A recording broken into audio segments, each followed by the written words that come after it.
नमस्कार, मी कल्याणीज किचनमध्ये आपले खूप खूप स्वागत करते. उन्हाळा सुरू झाला म्हटल्यावर लस्सी तर झालीच पाहिजे. तर आज आपण लस्सीचे असे 2 प्रकार बनवतोय की जे अगदी कमी वेळात आणि घरातील मोजक्याच साहित्यात तयार होतील. पण टेस्ट मात्र मार्केटपेक्षा भारी. चला तर मग व्हिडिओला लगेच सुरुवात करूया.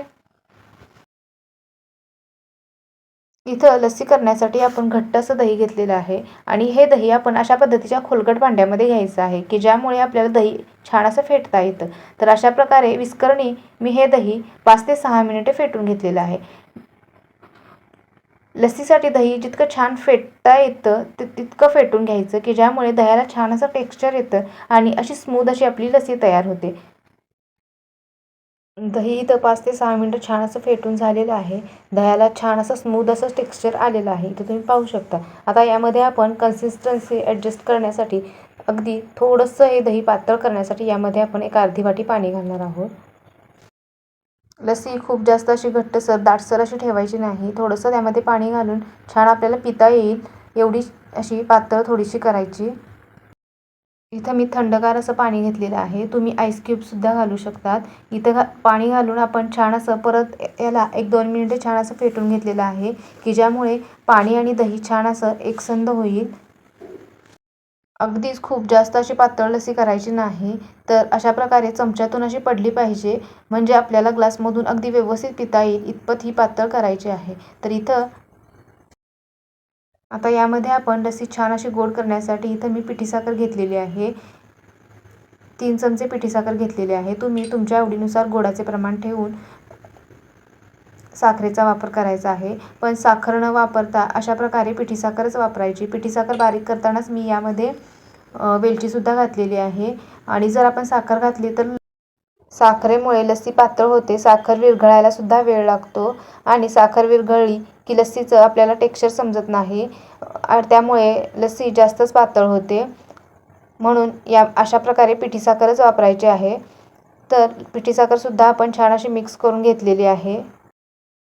तर इथे पहा अशा प्रकारे लस्सीचा बेस आपला तयार झालेला आहे. छान वेलचीयुक्त अमृतसरी लस्सी म्हणून हा बेससुद्धा आपण सर्व करू शकतो आणि यामध्ये आपण वेगवेगळे फ्लेवर घालून वेगवेगळ्या प्रकारच्या लस्सीसुद्धा तयार करू शकतो. तर इथं आपण आता दुसरा प्रकार म्हणजे छान अशी ड्रायफ्रूट लस्सी तयार करणार आहोत. तर इथं आपण काही काजू, बदाम आणि पिस्ते घेतलेले आहेत.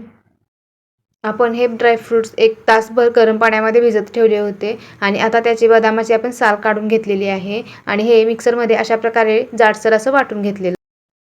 आता हे ड्रायफ्रूट्स असे जाडसर वाटून घेतलेले आहेत. आता त्यामध्ये आपण जो बेस तयार केलेला आहे त्यामधील 2 ते 3 चमचे बेस घालायचा आणि परत हे मिक्सरमध्ये छान असं वाटून घ्यायचं आहे. म्हणजे छान स्मूथ अशी पेस्ट तयार होते. इथं पहा अशा प्रकारे छान अशी ही पेस्ट तयार झालेली आहे. आता आपण छान अशी लस्सी तयार करूयात.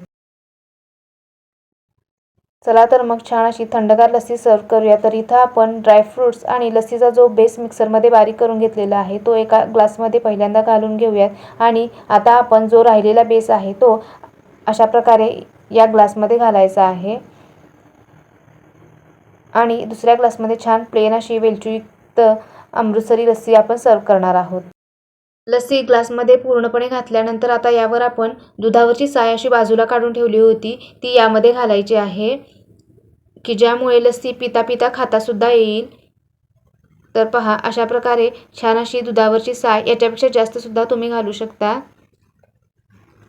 साय घातल्यानंतर आपण गार्निशिंगसाठी थोडीशी याच्यावर आता ड्रायफ्रूट्सची लस्सी आहे त्याच्यावर थोडेसे ड्रायफ्रूट्स घालून घ्यायचे आहेत आणि आपला जो बेस आहे त्याच्यावर थोडीशी मी वरूनसुद्धा थोडीशी वेलची पावडर टाकायची आहे. अशा प्रकारे छान थंडगार अशी आपण लस्सी तयार केलेली आहे. अशा प्रकारे अगदी कमी वेळात आणि कमी साहित्यामध्ये छान अगदी मार्केटपेक्षा भारी आपली लस्सी तयार झालेली आहे. या उन्हाळ्यात नक्की अशा प्रकारे लस्सी तयार करून पहा आणि व्हिडिओ आवडला तर नक्की लाईक करा, शेअर करा आणि चॅनलवर जर नवीन असाल तर चॅनलला सबस्क्राईब करायला विसरू नका. परत भेटू नवीन एका रेसिपीसह. तोपर्यंत धन्यवाद.